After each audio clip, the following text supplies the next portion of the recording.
ಮೊದಲನೇದಾಗಿ ಮುಂಗಾರು ಮಳೆ 2 ಸಿನಿಮಾ ಅಂದ ತಕ್ಷಣ ಎಲ್ಲರಿಗೂ ಒಂದಷ್ಟು ಆಲೋಚನೆಗಳು ಬರುತ್ತೆ.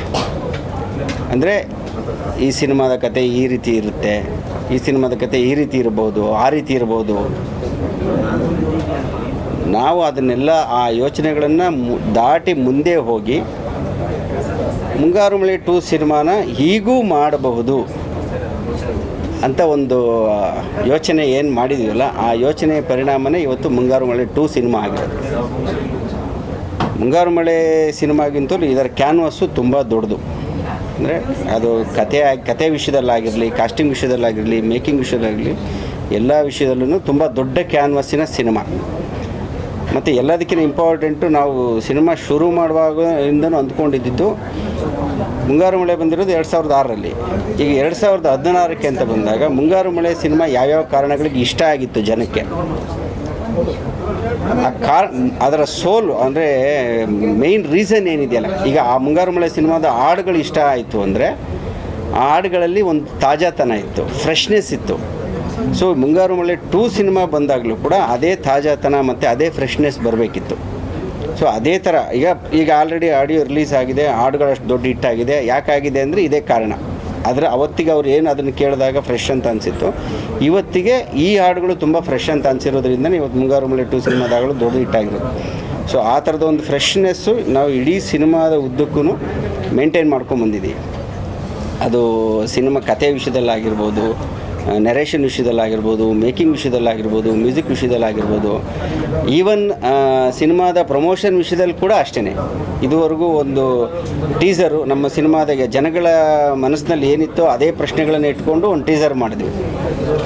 ಅವ್ರ ಪ್ರಶ್ನೆಗೆ ಅಲ್ಲಿ ಅವ್ರಿಗೆ ಏನೇನು ಬೇಕಿತ್ತೋ ಉತ್ತರಗಳು ಅವರವರೇ ಅರ್ಥ ಮಾಡ್ಕೊಳ್ಳೋ ಥರದ ಉತ್ತರಗಳು ಅದರಲ್ಲಿತ್ತು. ಸೊ ಅದಾದ ಮೇಲೆ ಆಡಿಯೋಗೆ ಅಂತಲೇ ಒಂದು ಟೀಸರ್ ಮಾಡಿದ್ವಿ. ಅಂದರೆ ಏನೇ ಮಾಡಿದ್ರು ಹೊಸದಾಗಿ ಮಾಡಬೇಕು ಅನ್ನೋ ಕಾರಣಕ್ಕೆ ಸೊ ಆಡಿಯೋ ಟೀಸರ್ ಆಯಿತು. ಈಗ ಯೂಶ್ವಲ್ ಆಗಿ ಒಂದು ಸಿನಿಮಾಗೆ ಟ್ರೈಲರ್ ಮಾಡ್ತಾರೆ.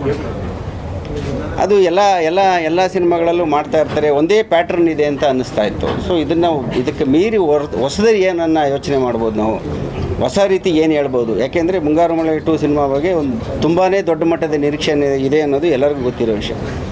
ಸೊ ಹೊಸದಾಗಿ ಏನು ಹೇಳ್ಬೋದು ಅಂತ ಯೋಚನೆ ಮಾಡಿದಾಗ ಒಂದ್ಸಿಗೇನು ಹುಟ್ಟಿದ ಕಾನ್ಸೆಪ್ಟೇ ಕರ್ಟನ್ ರೈಸರ್ ಅನ್ನೋವಂಥದ್ದು. ಸೊ ಆ ಕರ್ಟನ್ ರೈಸರಲ್ಲಿ ಏನಿದೆ ಅನ್ನೋವಂಥದ್ದು ಈಗ ನೀವು ನೋಡಿದ್ದೀರ. ಈಗ ಕರ್ಟನ್ ರೈಸರ್ ನೋಡಿದ್ದೀರ. ಮೇಯ್ನ್ ಫೋಕಸ್ ಆಗಿರೋದು ಕರ್ಟನ್ ರೈಸರಲ್ಲಿ ಗಣೇಶ್ ಅವರ ಕ್ಯಾರೆಕ್ಟ್ರು ಪ್ರೀತಮ್ ಏನಾಗಿದ್ದಾನೆ ಇವಾಗ ಅಂದರೆ 10 ವರ್ಷ ಕಾಲ ಬದಲಾಗಿದೆ. ಕಾಲ ಬದಲಾದ ಮೇಲೆ ಪ್ರೀತಮ್ನಲ್ಲಿ ಏನೇನು ಬದಲಾವಣೆಗಳಾಗಿದೆ, ನೀವು ಏನನ್ನ ಈ ಸಿನಿಮಾದಿಂದ ನಿರೀಕ್ಷೆ ಮಾಡ್ಬೋದು ಅನ್ನೋದಕ್ಕೋಸ್ಕರನೇ ನಿಮ್ಮ ಆ ಕುತೂಹಲಗಳಿಗೆ ಒಂದು ಉತ್ತರ ಕೊಡೋದಕ್ಕಂತಲೇ ಈ ಕರ್ಟನ್ ರೈಸರ್ನ ಮಾಡಿರುವಂಥದ್ದು.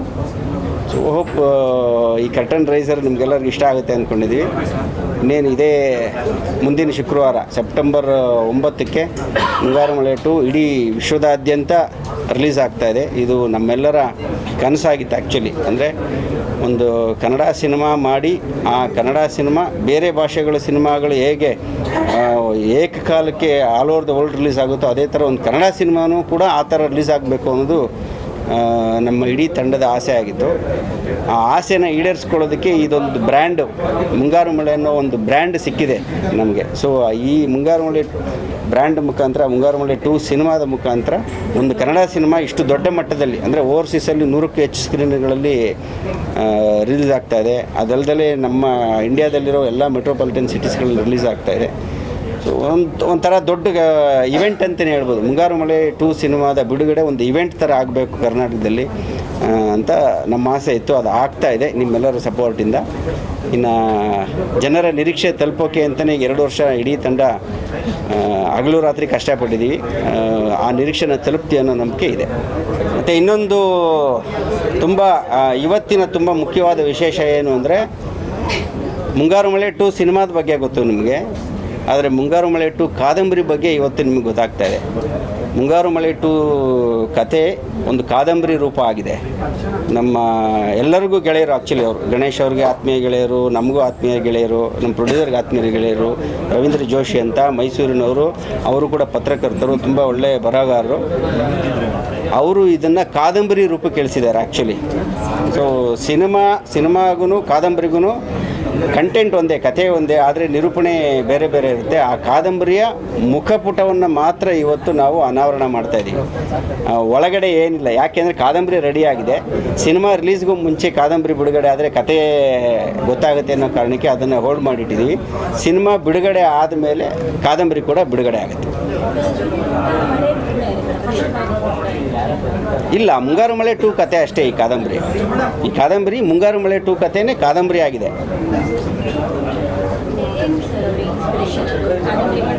ಇಲ್ಲ ಈ ಕಾದಂಬರಿ ಯಾಕೆ ಮಾಡಬೇಕು ಅಂದರೆ ಈ ಕಥೆಗೆ ಕಾದಂಬರಿಯ ಗುಣಗಳಿವೆ. ಅಂದರೆ ಒಂದು ಕಾದಂಬರಿ ಅಂದರೆ ನಿಮಗೆ ನಾವೆಲ್ ಪಾಯಿಂಟ್ಸ್ ಇರಬೇಕು.